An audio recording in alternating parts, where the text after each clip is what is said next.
यातल्या ट्रिगर बद्दल आपण बोलत होतो की आत्महत्येचे विचार खोलवर मनात कुठेतरी सातत्यानं दडलेले असतात. ते यशाच्या क्षणी असतात, अपयशाच्या क्षणी असतात. आता मर्लिन मनरोच्या आयुष्यात डॉक्टर काय नव्हतं मला सांगा. मर्लिन मनरोच्या आयुष्यात दैव दुर्लभ असं सुंदर असं तिचं करिअर होतं, जगाला हेवा वाटेल असं सौंदर्य होतं. अनेक पुरुष अमेरिकेतले धनाढ्य असतील, सत्ता संपन्न असतील, तिच्या मागे लागले होते. तरी सुद्धा कुठेतरी एक खोलवर एकटेपण होतं आणि त्यातूनच तिने आत्महत्या संपवायचा निर्णय केला. जसा तो नफिसा जोसेफने केला, रंधवानी केला किंवा आज प्रत्युषा बॅनर्जींनी केला. असा काय ट्रिगर असतो की मनात आलेल्या त्या नकारात्मक भावनेवर आपण त्या क्षणी विजय नाही मिळू शकत? एक खूप महत्त्वाचा मुद्दा आहे की मर्लिन मनरोबद्दल बोलत असताना किंवा अशा प्रकारच्या आत्महत्येबद्दल बोलत असताना आम्ही 2 शब्द आम्ही वापरतो. आता अमृताने वापरले ते अतिशय सुंदर शब्द आहे. एक असतो इगो की जो मी लोकांना दाखवत असतो आणि एक असतं सेल्फ एस्टीम. अमृता आता बोलत होत्या त्या सेल्फ एस्टीम बद्दल बोलत होत्या की मला माहिती आहे की माझ्यात काय कपॅसिटी आहे, या माझ्या क्षमतेवरती माझा 100% विश्वास आहे आणि 100% विश्वासाला पात्र आहेस असं आईवडिलांनी मला सतत सांगितलेलं आहे. त्यामुळे माझं सेल्फ एस्टीम स्ट्रॉंग असतं. त्यामुळे या सेल्फ एस्टीमवर उभं राहून मी सगळ्या गोष्टीकडे पाहत असते, साक्षी भावनेने पाहू शकत असते मी. आणि मला कळतं की हे आज आहे, उद्या असणार नाही, परवा असेल, परवा कदाचित असणार नाही, कदाचित अनेक वर्ष असणारही नाही. म्हणजे या सगळ्या गोष्टीकडे पाहण्याकरता माझ्याकडे जो एक अत्यंत त्रयस्थपणा असू शकतो, तटस्थपणा असू शकतो, तो माझ्याकडे डेव्हलप केलेला असतो. हा एक हे आपण म्हणूया की एक प्रकारची स्पिरिच्युअल एनर्जी असते प्रत्येक माणसाकडे. आणि सुरुवातीला त्या म्हणत होत्या त्याप्रमाणे मला असं वाटलं की अल्टिमेटली काय आहे तर आपण आपलं दुःख किती पचवू शकतो. पुन्हा मला बुद्धांची आठवण येते की दुःख हे जगातलं मुख्य कारण आहे. ते दुःख जर मला पचवता आलं तर दुःख नाहीसं केलं की सुखच असतं ना. आपलं दुःखाशी झगडा आहे, आपलं सुख मिळवण्याकडे आपल्याला धडपड नाहीये करायची. मला आयुष्यातलं दुःख कमी करायचंय, हेच जर मी ठरवलं तर मी त्याच्यावरती वर्क करू शकतो. पण आता तुम्ही जो ट्रिगर म्हणत होता त्या ट्रिगरमध्ये एक अत्यंत महत्त्वाचा मुद्दा आहे. तो म्हणजे या ग्लॅमर वर्ल्डमध्ये किंवा कुठच्याही वर्ल्डमध्ये अगदी सावकाराने कर्ज नाकारण्यामध्ये सुद्धा एक रिजेक्शन असतं. रिजेक्शन म्हणजे कोणीतरी तुम्हाला नाकारलेलं असतं, तुम्हाला ठोकरलेलं असतं. हे जे कोणीतरी तुम्हाला नाकारत असतं, ठोकारत असतं, तेव्हा आपला सेल्फ एस्टीम आपल्याला खरा उपयोगी पडत असतो. म्हणजे माझं कपॅसिटी, माझी क्षमता ही कोणीतरी डिफाईन केली म्हणून नाहीये, ती माझीच आहे. आणि मला रिजेक्शन पचवायची जेव्हा माझ्याकडे खूप ताकद येते तेव्हा मी सरळ पुढे जाऊ शकत असतो. अनेक महत्त्वाच्या लेखकांनी स्वतःकडे जपून ठेवलेले असतात, त्याला ते पिंक स्लिप्स म्हणतात. रिजेक्शन केलेली आर्टिकल्स आहेत, नॉवेल्स आहेत. आपल्याला जे काही रोलिंगची गोष्ट माहिती आहे, किती ठिकाणाहून तिची नॉवेल नाकारलेली होती. तेव्हा आपल्या लक्षात येतं की जो माणूस नकार पचवू शकतो तो होकार सहज स्वीकारू शकतो आणि होकारातला पण खोटेपणा त्याला कळू शकत असतो. त्यामुळे ट्रिगर बहुतेक एखादा नकार असतो. कोणीतरी मला नाकारलं, कोणीतरी माझं प्रेम स्वीकारलं नाही आणि अपेक्षा अवाढव्य असतात, अपेक्षा अवाजवी असतात. आणि आता क्रांती म्हणायला त्याप्रमाणे खरं आहे की एक प्रकारची हिस्ट्रियॉनिक पर्सनॅलिटी असते. Emotions are larger than life. ते सिंगल स्ट्रोक पेस्टल कलरमध्ये काही नसतंच, म्हणजे ते सगळं डार्क कलरमध्येच असतं, मोठे फटकारेच असतात आणि त्याच्यावरच आपण जगत असतो. आणि त्यामुळे जग असंच असतं असं आपल्याला वाटायला लागतं. आणि जेव्हा कोणीतरी तुम्हाला सांगतं की असं नाहीये तेव्हा हे पचवण्याची तुमच्या ताकद नसते, कारण त्याची तुमची मानसिक तयारी झालेली नसते. या सगळ्या आत्महत्यांमध्ये मला एक जो कॉमन दुवा दिसतोय तो त्या क्षणाला असणारा बॉयफ्रेंड किंवा त्या क्षणाला असणारी गर्लफ्रेंड किंवा त्या दोघांच्या नात्यामध्ये असणारा तिसरा कोणीतरी, या सगळ्यामुळे घडतं. हा कार्यक्रम बघणारी फार तरुण मुलं आहेत, तरुण मुली आहेत, तसंच अनेक त्यांचे आई वडील देखील आहेत की ज्यांच्या आयुष्यात प्रत्येकाकडे अमृता पत्की किंवा क्रांती रेडकर किंवा राजेंद्र बर्वे येणार नाही आहेत, परंतु त्यांच्या आई वडिलांनी त्यांच्यापर्यंत पोहोचण्याकरता म्हणून आपल्याकडे दुर्दैवाने देवदास सारखे खूप मोठे आयकॉन आहेत मुलांच्या बाबतीत. की सिगरेट का आवडतोस तर मला एका मुलाने मला सांगितलं की वही तो करते ना सब. म्हणजे आता म्हणजे मी काय करणार आता तर मी सिगरेट ओढणार, दारू पिणार. त्याचं वे म्हणजे राजरस्ता झालेला आहे तो. त्यामुळे मला वाटतं की ब्रेकअप ही एक गोष्ट अशी आहे की एक मी खूप छान गोष्ट सांगतो की आता हा माझ्यासमोर कप आहे, तो आत्ता मला दिसतोय तो ब्रोकन नाहीये, पण कुठच्याही क्षणी तो ब्रेक होऊ शकेल ना. आणि तो ॲक्च्युली ब्रोकनच आहे, तुम्ही फक्त जोडून ठेवलेला आहे. तो मला वाटतं की तो अखंड आहे, परंतु ब्रोकनच असतो. तो रिलेशनशिप ब्रोकन असू शकतात, माणसं आत्ता असतात नसतात, कोणत्याही कारणाने ब्रेकअप होऊ शकत असतो. आणि जेव्हा ब्रेकअप होत असतो तेव्हा त्यांना असं वाटत असतं की मला नाकारलं, तेव्हा कदाचित त्या व्यक्तीमध्ये तेवढी कपॅसिटी नसते, क्षमता नसते तुला समजून घेण्याची, क्षमता नसते की तुझी व्हॅल्यू काय आहे समजून घेण्याची. त्यामुळे ते मला असं वाटतं की याने मला नाकारलं म्हणजे मी मी रिजेक्ट वर्दी आहे असं वाटतं. रिजेक्ट वर्दीनेच हा प्रॉब्लेम असतो. मी रिजेक्ट good for nothing. नाही, I am good for nothing. कारण कोणीतरी मला रिजेक्ट केलं. अरे पण गुड फॉर नथिंग ठरवलं कोणी? तो कोण ठरवणारा की तू वर्दी आहेस की नाही? त्याची अवकात काय, त्याची समज काय आहे, त्याची बुद्धी किती आहे आणि त्याला काय हवंय, तो कन्झ्युम करतोय का तुला? या गोष्टीचं तुम्हाला भानच राहत नाही आणि एक असं तुमच्या समोर एक मोठं भिंत उभी राहते. त्या भिंतीच्या आड तुम्ही अडकून राहता आणि तुम्हाला वाटतं की समोरनं जी पलीकडनं जी हाक ऐकू येते की तुम्हाला नकोयस ती सगळी खरीच आहे. आणि दुसरं असं आहे की you put all your eggs in one basket. त्यामुळे तुम्हाला असं वाटत असं की ही एकच माझी रिलेशनशिप आहे ज्याच्यानं मला सगळा सोर्स ऑफ एनर्जी आहे. तसं नाहीये ना. मला असं वाटतं की कित्येक अमेरिकन नटनट्या हिरोईन त्यांची मी चरित्र वाचली, त्यातनं आपल्या लक्षात येतं की त्यांनी आपली व्हिजन फार विस्तृत केलेली आहे. ते समाजाकडे बघतायत वेगळ्या दृष्टीने. जेन फोंडाची गोष्ट आहे, कितीतरी माणसांची म्हणजे अगदी गाजलेल्या हिरोईनची एलिझाबेथ टेलरची गोष्ट आहे, जिने एड्स करता प्रचंड काम केलं. हे इतकं प्रचंड यश मिळून सुद्धा त्या यश हे ओपेक होतं. त्याच्या पलीकडचं मला जग दिसत नाही. ते जेव्हा ट्रान्सपरंट होतं, धुक्यासारखं असतं, तेव्हा त्याच्या पलीकडचा मला समाज दिसतो आणि त्या समाजाशी मी रिलेट करायला सुरुवात करतो. हे जेव्हा करायला लागतो तेव्हा मला रिजेक्शनची कधी भीती वाटत नाही. गर्दीत असणाऱ्या माणसांना सुद्धा कधीतरी एकांताचा स्वतःचा असा क्षण मिळतो.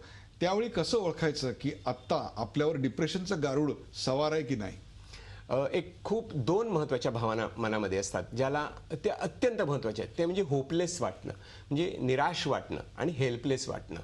या दोन्हीवरती आपण विचार केला पाहिजे. असहाय्य वाटणं जेव्हा help can always be sought, कुठून तरी आपल्याला मिळत असते. असा कोणीतरी असतो की जो आपल्याला समजून घेऊ शकेल. आपल्याला तो फक्त शोधायचा असतो आणि अनेक ठिकाणी आपल्याला कदाचित शोधावा लागतो तो. आणि दुसरं होप इज, म्हणजे मी म्हणतो की देव जर मला लिहायचं असेल शब्द तर मी चुकून आशाच लिहितो. म्हणजे मला असं वाटतं की देव हे आशा आहे, देवाचं रूप आहे असं मला वाटतं. याच्यावर जर मी विश्वास ठेवला तर मी यातनं पुढे जाऊ शकतो. आणि अशा मंडळींना मी एकच सांगत असतो की जन्म आणि मरण, आत्महत्या आणि जगणं याच्यामध्ये फक्त एका श्वासाचं अंतर असतं. तो श्वास तुम्ही कसा घेताय, तुमच्या मालकीच्या आयुष्यात पहिल्यापासून शेवटपर्यंत असणारी एकच गोष्ट असते, ते म्हणजे तुमचा श्वास. आणि हा तुमचा श्वासच तुमचा परमनंट आधार असतो. तुम्हाला बॉयफ्रेंड नको, गर्लफ्रेंड नको, कोणी नको. माझा श्वास माझ्या मालकीचा आहे, तो माझ्या जवळ आहे आणि माझा आहे तो कोणी माझ्यापासून हिरावून घेऊ शकत नाही. आणि तो माझा श्वास मी कसा मॅनेज करतोय, कारण अत्यंत डिप्रेस कंडिशनमध्ये, अँक्शियस कंडिशनमध्ये सुद्धा जर मी माझा श्वास बदलला, माझ्या श्वासावर नियंत्रण ठेवलं, तर आता बायोलॉजीने, मेडिसिनने प्रूव्ह करून दिलेलं आहे की अशा प्रकारे जर श्वासाचा तुम्ही विचार केला आणि जर प्राणायाम केला, जर तुम्ही श्वास जर अशा प्रकारे सोडला, काही क्षणात मी कितीतरी छान आपल्याला अमृता पत्कीला विचारणार आहे. परंतु त्यांच्याकडे जाण्या अगोदर स्वमदत, क्रांती रेडकर स्वमदतीला आता डॉक्टरांनी खूप महत्व दिलेलं आहे. कारण प्रत्येक वेळी तुम्हाला आयुष्यात खरोखर जेन्युइनली मदत करेल असा बॉयफ्रेंड किंवा गर्लफ्रेंड मिळेलच असं नाही. किंबहुना तशा प्रकारची कुटुंबाची साथ असेलच असं नाही. अनेक जण कुटुंबाच्या इच्छेविरुद्ध, आई वडिलांच्या मनाविरुद्ध शहरामध्ये येतात, छोट्या छोट्या गावांमधून. ते त्यांचं ग्लॅमरच्या दुनियेतलं स्वप्न पूर्ण करण्याकरता आणि तिथेच कुठेतरी त्यांना एकटेपणाची जाणीव खायला लागते. ही स्वमदत आपण करणार कुठून? तुमच्याही आयुष्यात अनेक चढ उताराचे प्रसंग आले असतील. अनेक वेळा असं वाटलं असेल की आपण यशाच्या शिखरावर आहोत, तर दुसऱ्या क्षणाला असाही क्षण आला असेल की जेव्हा काय करावं हे कळत नाही. एकाच क्षणी हे क्षणाचं असं अवक्षण होणं आणि दुसऱ्या क्षणी हे क्षणिक वाटणं, हे दोन्ही तुम्ही स्वतः कसं हँडल केलं? क्रांती. मला असं वाटतं की ह्या सगळ्या बाबींमध्ये एक सगळ्यात महत्त्वाची गोष्ट अशी आहे, जी आहे स्पिरिच्युअलिटी. द मोमेंट तुम्हाला ही गोष्ट कळते की तुम्ही इथे एकटे आलेलात आणि एकटे जाणार, नॉट इवन तुमच्या अंगावरचे कपडे तुमच्याबरोबर वर जाणार किंवा तुमची जी प्रोसेस, तुमची जी जर्नी आहे ती तिथेच संपणार आहे. So what I feel is that तुम्ही जेव्हा एक सेन्स ऑफ पोझेशन तुमच्यात असतं की हे माझं आहे, हे माझं आहे, हे माझं आहे, हे माझं आहे, हे माझं घर, ही माझी गाडी, हे जे सेन्स ऑफ पोझेशन तुम्ही ज्या दिवशी सोडता त्या दिवशी तुम्ही रिलॅक्स होता, त्या दिवशी तुम्ही फ्री होता. सो कितीही काही झालं, आज कोंबडी पळाली झालं, उद्या हे झालं, उद्या, बट एव्हरीथिंग इज जस्ट माया. हे आपल्याला वाटतंय असं आहे, पण हे खरं नाहीये. खरे एकच आहे, ultimate truth, that we are just feeling it. We are just feeling it की हे सगळं आहे पण हे नाही आहे. That is the time you come face to reality की मी एकटी आले. आय नो दॅट हा माणूस माझ्यावर खूप प्रेम करतोय, पण I can't take him along with me. हे नशीब असेल तर आम्ही एकत्र गेलो तर, पण हा माझ्या आधी जाऊ शकतो किंवा मी ह्याच्या आधी जाऊ शकते. हा जो ही जी तुम्ही एक स्वतःची समजूत करून घेतली की you have come on this planet alone, you are going to go alone without anything, you will be at peace. Let me tell you, take it from me in writing, you will be at peace. Absolutely हे झालं ना, okay, हे पण मी पचवेन, पण I will not give away my journey. मी माझी जर्नी बरोबर आहे. हा प्रवास संपवणं हा त्याच्यावरचा उपाय नाही. या कार्यक्रमाचा शेवट करताना अमृता पत्की कुठेतरी श्वसनाच्या प्रयोगाबद्दल बोललं गेलं. या वयात जनरली साधारणतः 40 नंतर लोक योगासनं किंवा प्राणायामाकडे वळतात. Not in 20s and 30s and not certainly when there is a glamour world around you. तुमचा काय अनुभव? मला असं वाटतं आध्यात्मिक होण्यासाठी तुम्हाला 60 वर्षाची असण्याची गरज नाहीये. एक 9 वर्षाचं साधारण मूल सुद्धा अध्यात्माकडे वळू शकतं. अध्यात्म म्हणजे काय तर तुम्ही स्वतःला एक्सेप्ट करणं. आणि आपण मगाशी श्वासाविषयी जसं बोललो की बायोलॉजिकली आधी तुमचा श्वास बदलतो आणि मग ते तसे इमोशन्स तुमच्या ब्रेनमध्ये आणि तसे वेव्स न्यूरॉन्स तुमच्या ब्रेनमध्ये क्रिएट होतात. तर डिप्रेशन म्हणजे बायोलॉजिकली काय, तुमच्या पायनियल ग्लँडमध्ये डोपामिन किंवा serotonin which is a happy hormone, त्याचं फ्लक्च्युएशन होतं आणि त्याच्यामुळे मग तुम्हाला तशा त्या भावना निर्माण होतात. तर ते तुम्ही एका सायकॅट्रिस्टकडे जाऊन गोळ्या घ्या, त्याची लेवल बॅलन्स करा किंवा मग तुम्ही प्राणायाम करा, भस्त्रिका करा किंवा वेगवेगळ्या प्रकारच्या श्वसनाचा तुला व्यक्तिगत आयुष्यात फायदा आलेला आहे खूप. प्रेक्षको, ही गोष्ट फक्त प्रत्युषाची नव्हती. डॉक्टर बोला. मला असं वाटतं की त्या म्हणताना ते बरोबर आहे. त्यांनी 9 वर्षाचं वय काढलं. आता माइंडफुलनेस नावाची जी प्रोसेस आहे की जी म्हणजे क्रीम ऑफ स्पिरिच्युअलिटी, त्याच्यामध्ये ती वयाच्या 3ऱ्या-4थ्या वर्षापासून मुलांना श्वासाचं अवेअरनेस देण्यात कुठेतरी त्याचं माझ्या मते स्पिरिच्युअलिटी शब्दाला खूप लोक भित आहेत. मी आता नवीन शब्द मी असं म्हणतो की अवेअरनेस. मी अवेअर आहे ऑफ वॉट, जाणीव माझी श्वासाची जाणीव आहे. आणि मी पण रोज 25-30 लोकांचे अश्रूच पुसत असतो किंवा मलाही जाणीव प्रेक्षक महत्वाची असते करण्याचं कारण ही जाणीव आणि ही गोष्ट फक्त प्रत्युषाची नव्हती तर छोट्या गावातून आलेल्या मोठी स्वप्न घेऊन आलेल्या प्रत्येक मुलीची ही कहाणी होती. या शहरातल्या प्रत्येक मुलीला रोजच्या स्पर्धेला तोंड द्यावं लागतंय, पण चमकत्या दुनियेचं स्वप्न आणि वास्तव यात प्रचंड मोठा फरक आहे. हा फरक आपल्याला अमृता आणि क्रांती या दोघांनी दाखवून दिला. एकीकडे स्पॉटलाइट्स आहेत, आर्क लाईट्स आहेत, टाळ्यांचा वर्षाव आहे, पण दुसरीकडे एक प्रचंड मोठं एकटेपण, नैराश्य, वैफल्य आणि पक्षपातही आहे. ग्लॅमर जगताचं वास्तव या निमित्तानं समोर आणण्याचा आमचा प्रयत्न होता. या क्षेत्रात दररोज 18 ते 20 तासांची ड्युटी असते. ज्या मुलींना या क्षेत्रात यायचं आहे त्यांना या वास्तवाची जाणीव देखील व्हायला हवी. हे सगळं हँडल करायची मानसिक प्रशिक्षणाची उणीव आज मला अनेकांमध्ये दिसते. शरीर स्वास्थ्यासाठी गल्लोगल्ली जिम आहेत, स्पा आहेत, पण मनाचं काय, ती तितकंच कणखर आहे का? त्यासाठी तुमची संगत आणि तुम्हाला असणारा पाठिंबा महत्वाचा आहे. हो, मला नैराश्य आहे असं कबूल करणारी आणि ते स्वीकारून पुढे जाणारी दीपिका म्हणूनच मला खूप प्रामाणिक वाटते. या क्षेत्रातली स्पर्धा कालही तीव्र होती, आज ती जीवघेणी झालेली आहे, उद्या ती आणखीन जीवघेणी होईल. पण त्यामुळेच एका विचित्र असुरक्षिततेला तुम्हाला तोंड द्यावं लागतं. ही असुरक्षितताच दिशाहीन करते. दिवसभर शूटिंग सुरू असतं, दिवसभराचं शेड्यूल प्रचंड बिझी असतं, पण या गदारोळातली माणसं खूप एकटी असतात. पण ही एकटी माणसं नाती शोधत फिरतात.